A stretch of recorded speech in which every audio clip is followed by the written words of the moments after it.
तो कबीर साहब समझा रहे हैं कि आपके जीवन में जब तक गुरु नहीं आ जाता तब तक आपका आध्यात्मिक जीवन कभी शुरू हो ही नहीं सकता। गुरु होना इतना जरूरी है कि आप सोच भी नहीं सकते। हर काम करने के लिए, चाहे वो दुनियावी हो चाहे वो आध्यात्मिक हो, किसी भी कार्य को करने के लिए आपको एक गुरु की जरूरत पड़ती है। यहां तक कि आज जो आप इतनी भाषाएं बोलते हो, अक्षर बोलते हो, फटाफट कितना कुछ बोल जाते हो, ये भी आपको किसी गुरु ने ही सिखाया है। भले वो आपके माता पिता हो जिन्होंने शुरुआत में आपको अक्षर बोलने सिखाए, बेटा बोलो माँ, बेटा बोलो पापा, तब जाके आप सीखे हो। या फिर स्कूल के गुरु जिन्होंने आपको अक्षरों से अक्षर जोड़ना सिखाया, बेटा 2 अक्षरों को जोड़ो, फिर 3 अक्षरों को जोड़ो, फिर 4 अक्षरों को जोड़ के शब्द बनाने सिखाए। गुरु की महिमा यही है। और उसके आगे हमें कोई भी दुनिया में काम करना हो, किसी ने बाल काटने की दुकान खोली है तो उसने भी गुरु धारण किया है, काम सीखा है। किसी ने सुनार का काम सीखा है, उसको भी गुरु बनाने की जरूरत पड़ी है। किसी ने ड्राइविंग सीखी, उसको भी गुरु की जरूरत पड़ी है। कोई भी काम सीखा, बिना गुरु के कोई परफेक्ट नहीं हो पाया। बिना गुरु के सीखेगा भी खुद से तो कहीं ना कहीं कोई ना कोई गलती रह ही जाएगी। इसका सबसे बड़ा उदाहरण क्या है? अभिमन्यु। आधा ज्ञान तो सीख लिया मां के गर्भ में, घुस भी गया चक्रव्यूह को तोड़ के, लेकिन बाहर नहीं निकल पाया। अरे तीर ही तो मारने थे, तीर मार के अंदर गया, तीर मार के बाहर आ जाता। क्या अंदर जाने के बाद वो अपनी शस्त्र विद्या भूल गया? ऐसा नहीं है, तीर चलाने नहीं भूल गया था, लेकिन वो दाव नहीं आता था उसको। घुसने का दाव तो जान गया। मां के गर्भ में जब अर्जुन अपनी घरवाली को ज्ञान बता रहा था, सुन लिया उसने आधा। और जब वो निकलने की बात बताने लगा तो मां सो गई, तो आधा दाव तो सीख गया। आधा दाव नहीं आया तो मारा गया। ज्ञान तो था, धनुष कैसे चलाना है, तीर कैसे चलाना है, तलवार कैसे चलानी है, सब पता है, लेकिन दाव ना लगने के कारण मारा गया।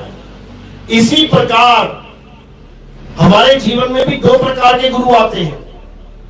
एक गुरु आता है जो हमें दाव सिखाता है, और एक गुरु आता है जो हमें नाम जपवाता है। इन दोनों में भेद है। कबीर साहब समझा रहे हैं,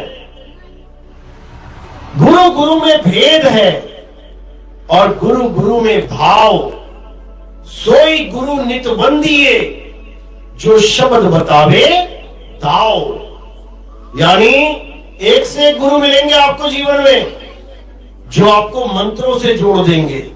हिंदू गुरु मिल गया तो आपको राम राम राम राम राम राम, राधे राधे राधे राधे, ओम नमः शिवाय, ओम नमः भगवते वासुदेवाय, ओम भूर्भुवः तस्सवितुर्वरेण्यं, पता नहीं क्या क्या जपवा देंगे। क्यों?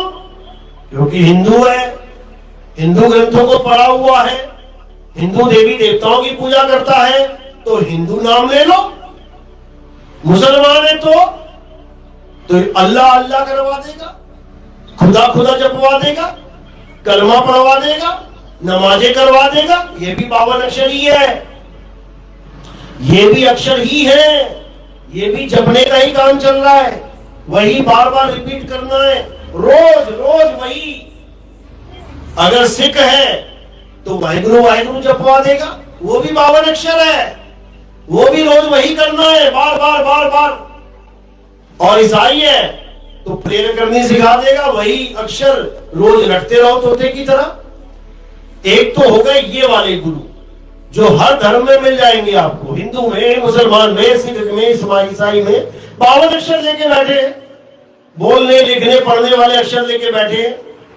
और एक गुरु ऐसा होगा जो इन अक्षरों से छुड़वा देगा, हिंदू राम राम कर रहा है, छोड़ दे। मुसलमान अल्लाह अल्लाह कर रहा है, छोड़ दे। सिख वाहिगुरु वाहिगुरु कर रहा है, छोड़ दे। ईसाई गॉड गॉड कर रहा है, छोड़ दे। तो करना क्या है? दाव सीख, दाव सीख कि राम को कैसे पाना है, अल्लाह को कैसे पाना है, वाहिगुरु को कैसे पाना है, गॉड को कैसे पाना है। जपने से नहीं मिलेगा। अगर जपने से काम बन जाए तो जब भूख लगे ना तो रोटी रोटी रोटी रोटी जपना शुरू कर दो, खाना खाना जपने लग जाओ। अरे जब दुनियावी रोटी नहीं मिल रही तुम्हें जपने से, तो वो परमपिता परमात्मा कैसे मिलेगा जपने से? नहीं मिलेगा। इसलिए साहिब ने कहा, मोको कहां ढूंढे रे बंदे, और मैं तो तेरे पास में, ना मंदिर में, ना मस्जिद में, और ना काबे कैलाश में, ना मैं जप में, ना मैं तप में, और ना एकांत निवास में, खोजी होए तुरंत मिल जाऊं एक पल की तलाश में। अब दो प्रकार के गुरु मिलेंगे। एक तो तुम्हें एक पल की तलाश में समझा देगा कि परमात्मा क्या है, कहां है, क्योंकि वो तुम्हारे बिल्कुल पास में है। अब उसको पाने की विधि क्या है वो समझा देगा। अब एक गुरु ऐसा मिलेगा जो तुम्हें नाम दे देगा, कहेगा बेटा सारी उम्र जपता रहे इसको, मरते दम तक मत छोड़ना। दोनों प्रकार के गुरु आपके जीवन में आएंगे, लेकिन परख करना है, पारखी बनना है कि मुझे किस प्रकार का गुरु मिला, अच्छे से समझ लेना है। तो साहिब कह रहे, गुरु मेरे सभी बड़े, अपनी अपनी ठौर, शब्द विवेकी पारखी, सो माथे का मोर। यानी गुरु बहुत मिलेंगे तुम्हें। अभी देख लो दुनिया में कितने गुरु मिले। एलकेजी का, यूकेजी का, नर्सरी वाला, पहली दूसरी तीसरी चौथी पांचवी 10वीं 12वीं college, degree college, post graduate college, बहुत सारे गुरु मिले अलग अलग तरह के। और सबके ज्ञान को हम धारण करते करते करते टॉप पे पहुंच गए। यानी एक गुरु के बस की बात नहीं है कि तुम्हें दुनियावी ज्ञान भी एक ही गुरु सारा ज्ञान पढ़ा दे, ऐसा नहीं है। तो आध्यात्मिक गुरु भी ऐसे ही है, अलग अलग तरह का ज्ञान मिल रहा है, लेकिन आपने उस ज्ञान को धारण करते करते करते करते टॉप वाले गुरु के पास पहुंच जाना है, बस इतना सा काम है। लेकिन लोगों का एक ही गुरु नहीं छूट रहा है। 25-25 साल हो गए एक ही क्लास में बैठे हुए हैं कि हम गुरु नहीं छोड़ेंगे, भले वो 84 में ले जाए। अरे भैया 84 में जाने के लिए गुरु धारण किया था क्या? तुम्हारा बच्चा नर्सरी में जाए और अपने टीचर से मोह कर बैठे कि मुझे टीचर बहुत अच्छा लगता है, पापा मैं इसी क्लास में रहूंगा सारी उम्र, मैं ना जाऊंगा गुरुजी को छोड़ के, तो सबसे पहले तुम ही डांटोगे उसको। अरे बेटा तू स्कूल गया था ज्ञान लेने के लिए, गुरु से मोह करने के लिए नहीं गया था देह से। ज्ञान अभी और है, आगे तक जा। 10वीं तक 10 बार गुरु बदलने पड़ेंगे। 12वीं में जा, कॉलेज में जा, डिग्री कॉलेज में जा, पीएचडी कर, तब तेरे नाम के आगे डॉक्टर लगेगा, तब समझ ले कि हाँ तेरी पढ़ाई पूरी हुई। इसी प्रकार हमारी आध्यात्मिक पढ़ाई है। हमें तरह तरह के गुरु मिलते हैं। अध्यात्म में भी सबसे निचले लेवल का गुरु कौन होता है? जो हमें जाप देता है। बेटा राम राम जप ले, ओम नमः शिवाय जप ले, अल्लाह अल्लाह जप ले, वाहिगुरु वाहिगुरु जप ले। ये 52 अक्षरी गुरु है। ये होठ कंठ जीभ से देने वाले नाम, जपने वाले नाम देता है। इससे ऊपर कौन है? अनहद नाद वाला गुरु, जो तुम्हें कानों में उंगलियां डाल के इन्हीं 5 तत्वों की 5 धुनों को सुनवाता रहेगा सारी उम्र। बेटा यही है नाम। उससे ऊपर वाला गुरु जो तुम्हें श्वासों का अजपा जाप करवाएगा, श्वासों में नाम दीक्षा देगा, कहेगा यही है असली नाम। और उससे ऊपर कौन सा गुरु? जो इन तीनों से छुड़वा देगा, जाप अजपा अनहद तीनों छुड़वा देगा।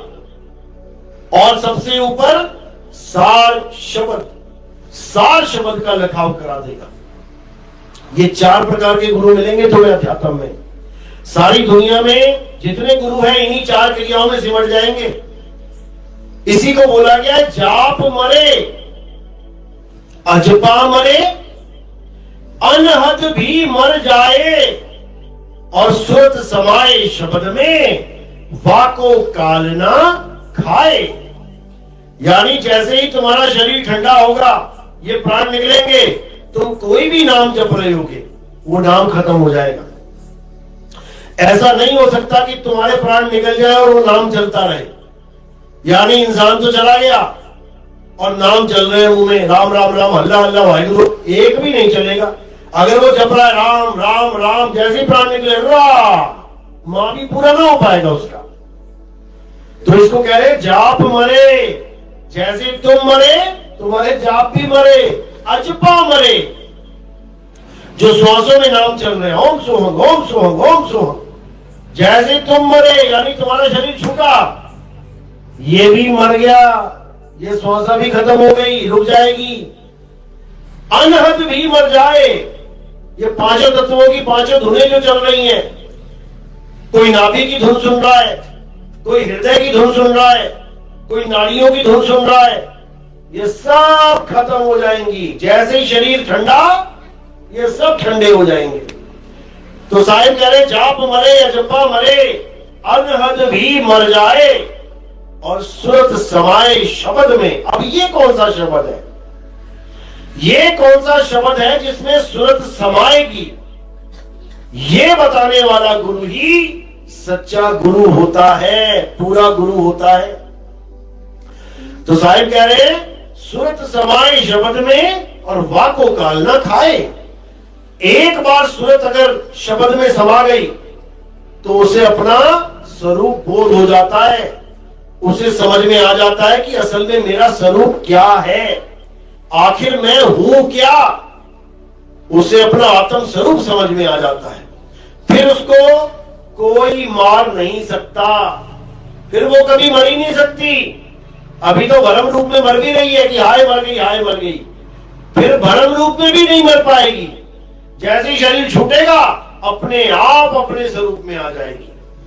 जैसे तुम्हें एक बार तैरना आ जाए तो तुम्हें कोई धोखे से भी पानी में फेंक देना, तुम्हें बिना जाने कि तुम्हें पानी में फेंका जा रहा है, कोई धोखे से भी फेंक दे तो मर जाओगे क्या?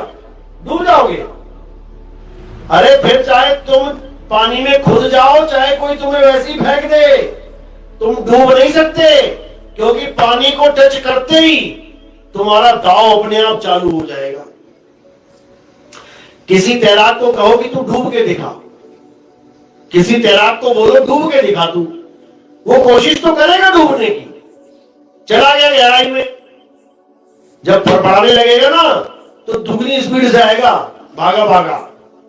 क्यों? क्योंकि उसके पास जो दाव है वो दाव उसे डूबने ही नहीं देगा।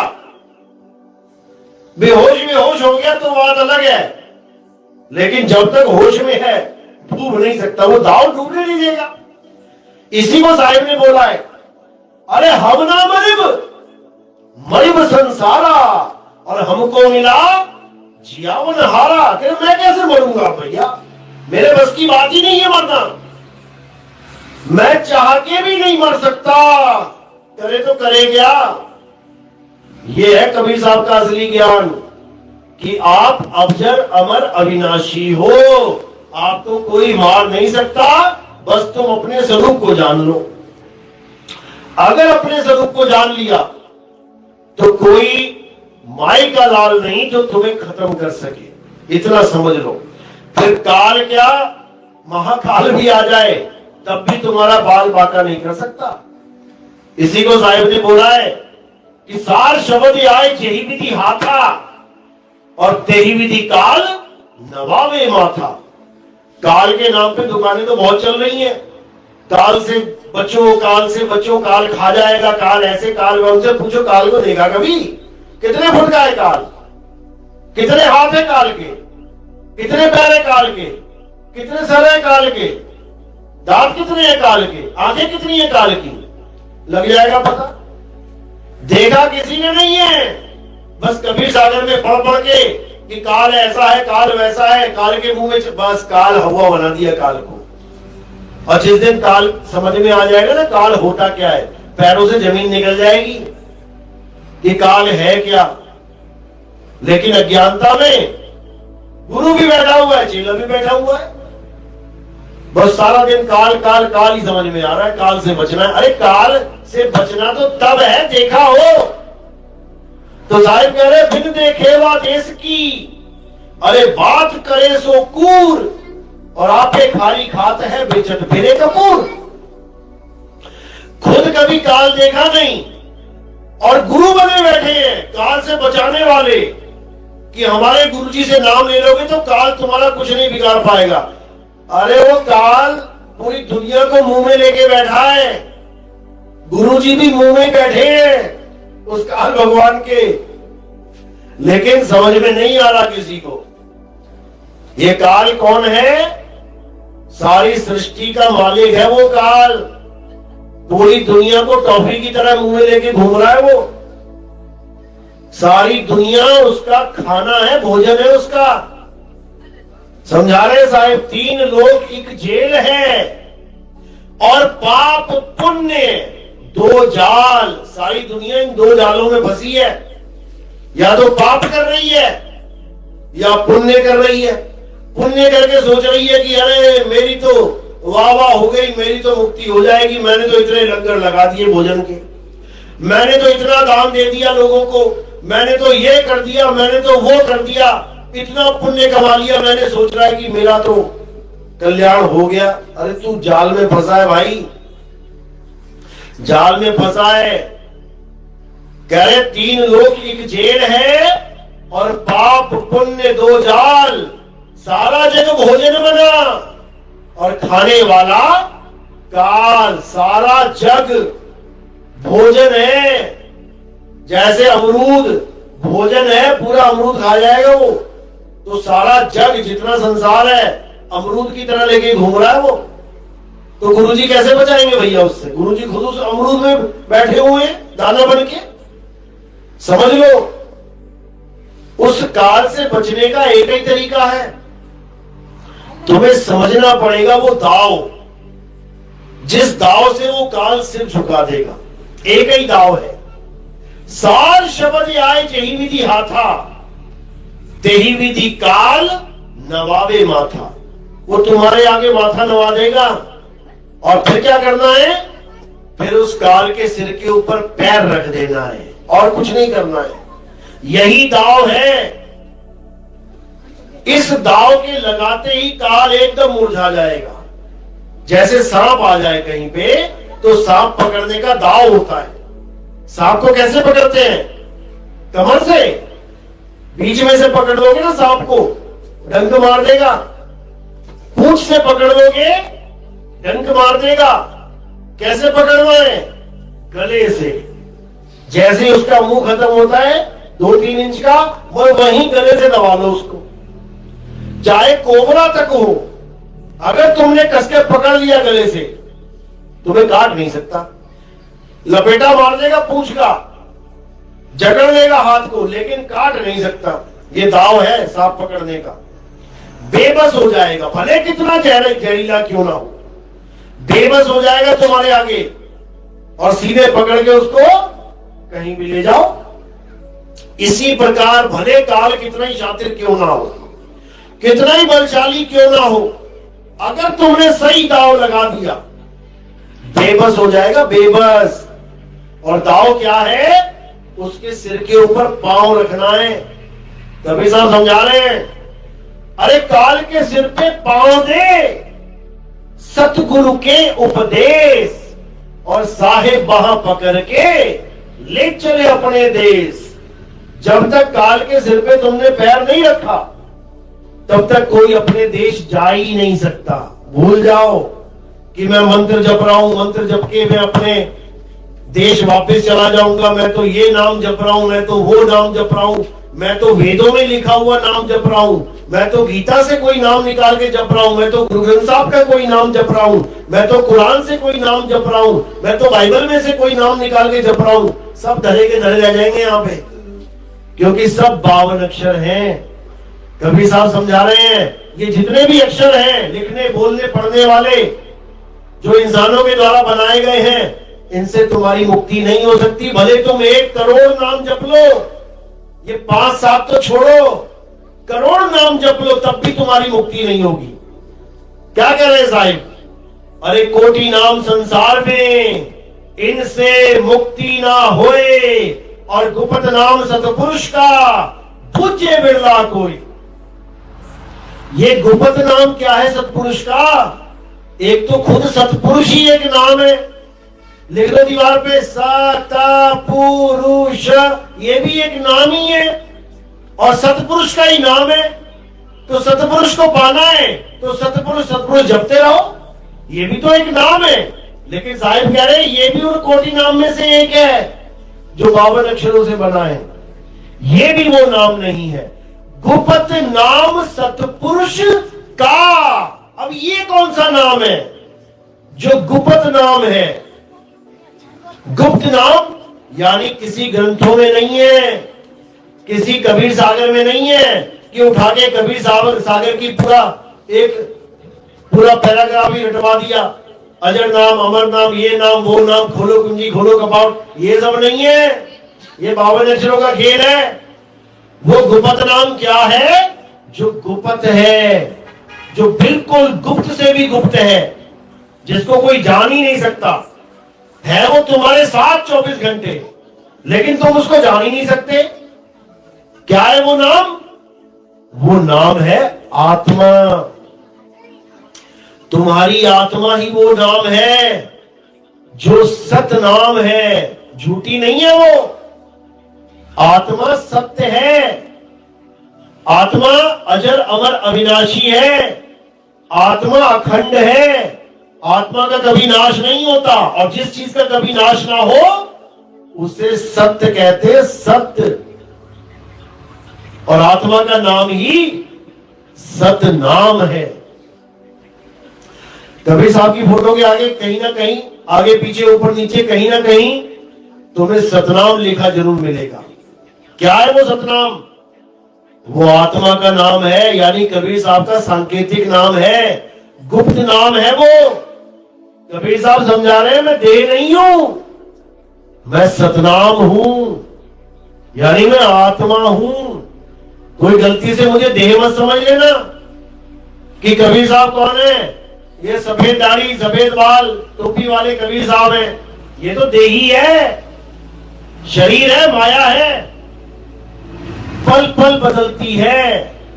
लेकिन मैं शरीर नहीं हूं, मैं आत्मा हूं, मैं सतनाम हूं। इसलिए आरती गाते हैं, आरती कीजिए सतनाम की, यानी आत्मा की आरती करो, आत्मदेव को पूजो, जिसके लिए कृष्ण जी ने भी गीता में समझाया, हे अर्जुन, इस दुनिया में 2 प्रकार के तत्व हैं, एक असत्य और एक सत्य। असत्य क्या है?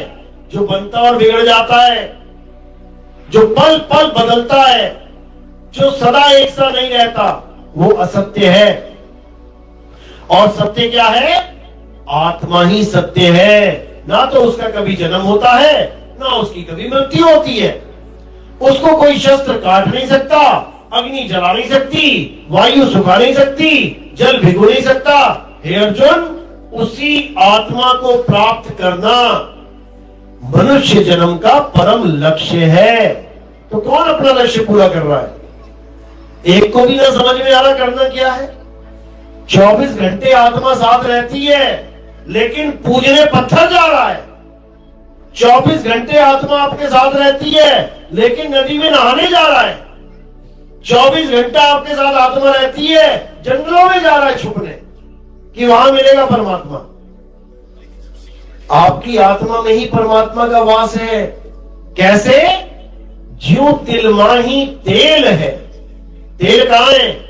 तिल में ही है, लेकिन तेल को ढूंढने जा रहा है गली नंबर 4, गली नंबर 6 में। फिर कैसे मिलेगा? ज्यों तिल माही तेल है और ज्यों चकमक में आग, और तेरा साईं तुझ में है, जाग सके तो जाग। कस्तूरी कुंडल बसे और मर्ग ढूंढे बनमाही, ऐसे रमता राम है और ये दुनिया जाने नहीं। वो रमता राम हम सब में रमा हुआ है, वो आत्मा हम सब में रमी हुई है, तभी तो बॉडी चल रही है, हाथ हिल रहा है, तुम खड़े हो रहे हो, बैठ रहे हो, चल रहे हो, फिर रहे हो, खा रहे हो, पी रहे हो। किसकी वजह से? आत्मा की वजह से। और आत्मा कोई जानते नहीं। आत्मा का नाम सुना है ना पहले? गुजरात में बोलते हैं आत्मा। आत्मा नाम सुना है ना? अपनी अपनी आत्मा लेके आए हो साथ में? घर तो नहीं छूट गई किसी की? पक्का? एक बार चेक कर लो पर्स, कहीं ना हो, क्या पता। सबके पास आत्मा है, बिना आत्मा के तुम यहां आ ही नहीं सकते। अगर रास्ते में आत्मा शरीर छोड़ देती तो वहीं पड़ी होती, यहां पहुंच ही ना पाती। इसका मतलब यहां पहुंची हो तो आत्मा भी साथ है। चलो बताओ कैसी है तुम्हारी आत्मा? किस किसने देखा अपनी आत्मा को? हाथ खड़ा करो। 24 घंटे तुम्हारे साथ है, और तुम्हारे साथ नहीं, वो तुम ही हो, तुम आत्मा ही हो। आत्मा शरीर को लेके घूम रही है, आत्मा की वजह से शरीर चल रहा है, लेकिन तुम उस आत्मा को नहीं जान पाओगे, कभी नहीं जान सकते। क्यों नहीं जान सकते? कारण क्या है? जो चीज 24 घंटे मेरे साथ है, मैं उसको जान ना पाऊं, इससे बड़ी दुर्भाग्य की बात क्या हो सकती है? क्यों नहीं जान सकते? जैसे तुम्हारे पास दूध है, 10 लीटर दूध है, अब घी कहां है? घी तुम्हारे पास है कि नहीं है? दूध में घी है, दूध में घी है, लेकिन तुमसे कोई पूछे तुम्हारे पास क्या है, तो अज्ञानी जीव क्या कहेगा?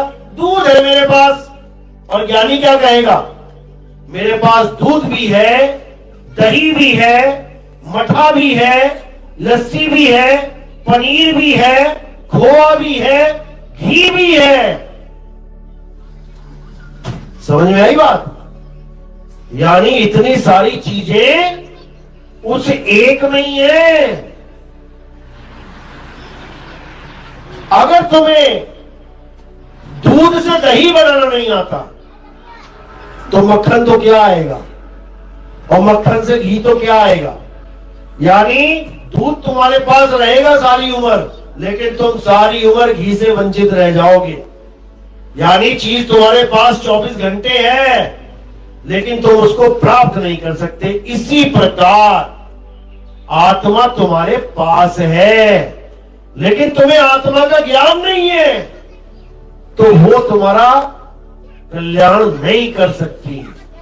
समझ लो। और जैसे ही आत्मा का ज्ञान हो जाएगा, तुम्हें तार देगी वो। इतनी ताकत है उस आत्मा में, तुम्हारा कल्याण हो जाएगा, लेकिन तुम्हें उस आत्मा का ज्ञान ही नहीं है।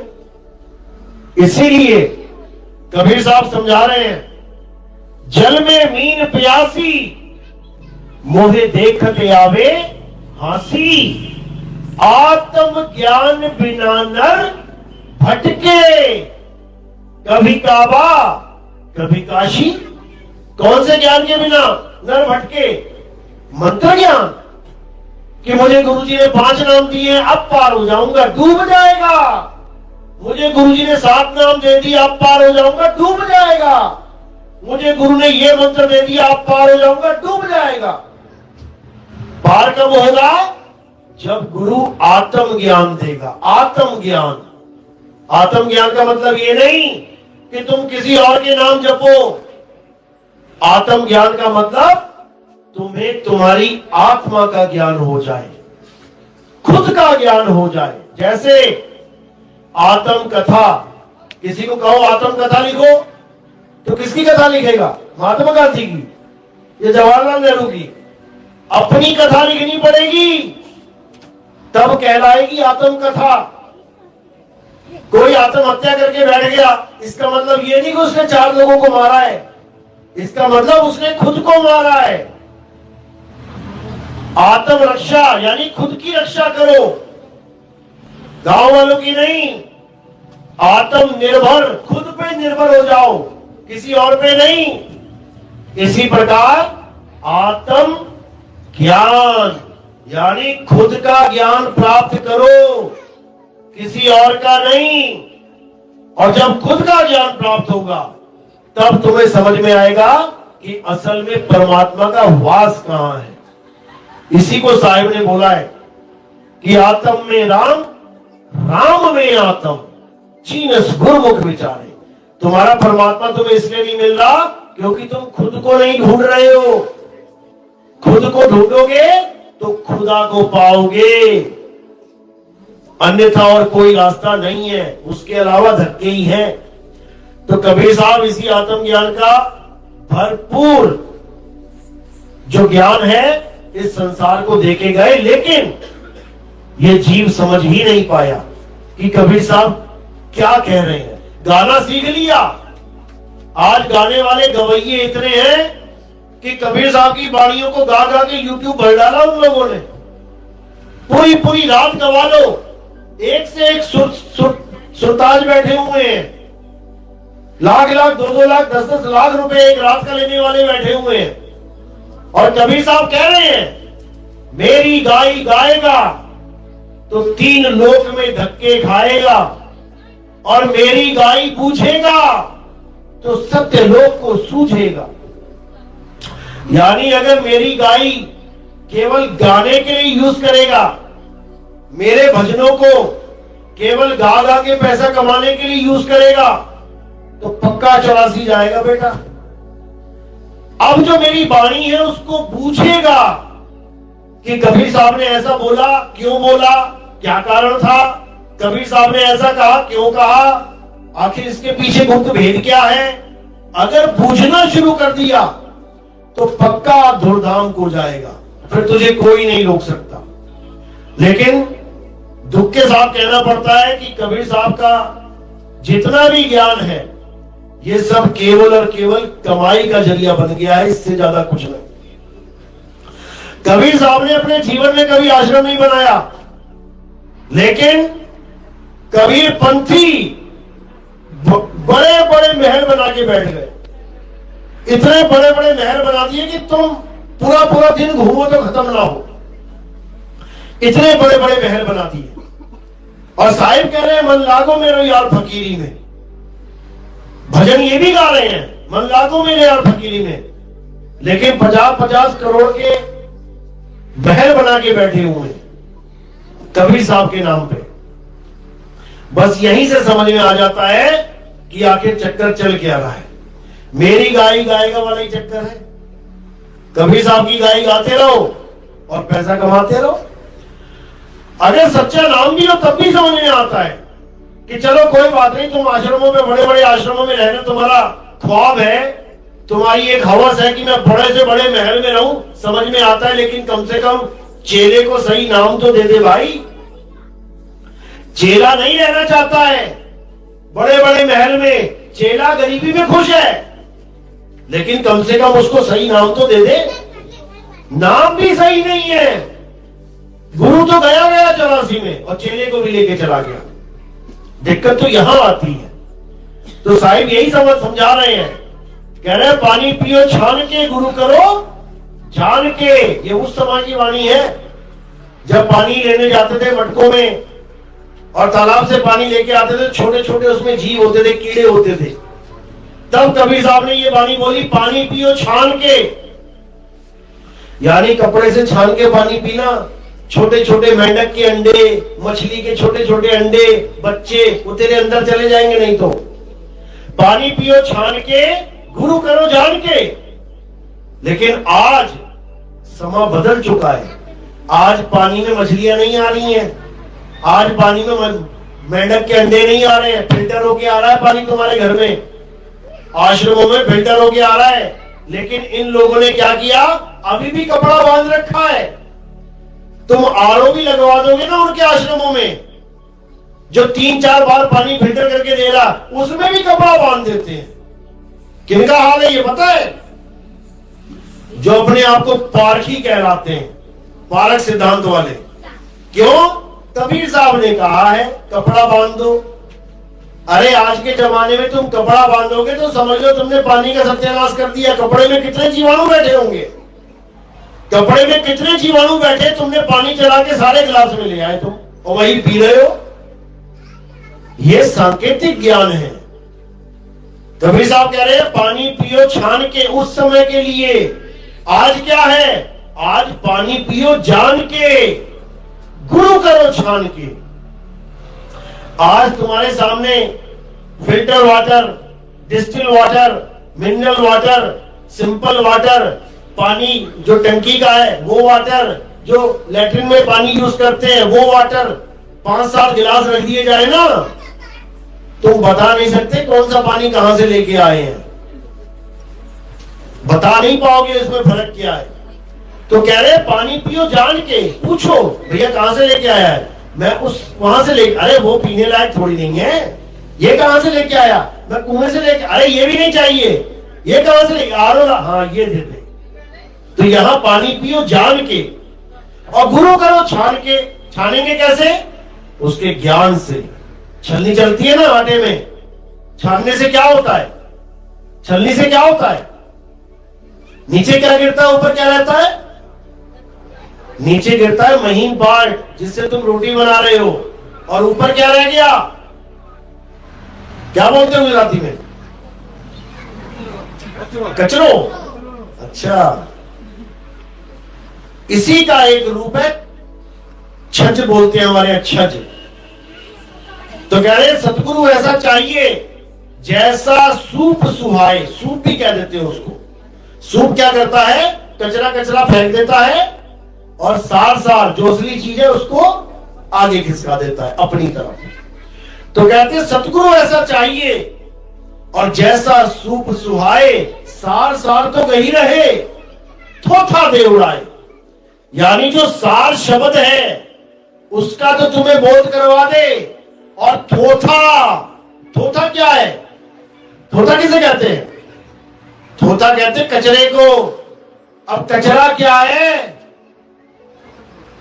कबीर पंथ में सबसे ज्यादा दोहा यही यूज होता है, सतगुरु ऐसा चाहिए जैसा सूप सुहाए और सार सार तो गही रहे, थोथा दे उड़ाए।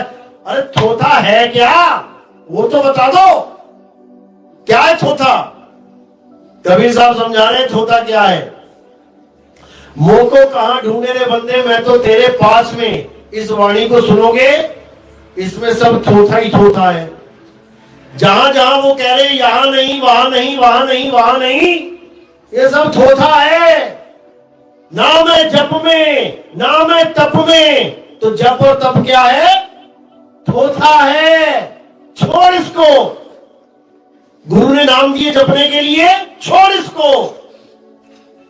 नाम है जप में, नाम है तप में, ना एकांत निवास में, नाम है त्रिकुटी भंवर गुफा में, नहीं श्वासों की श्वास में।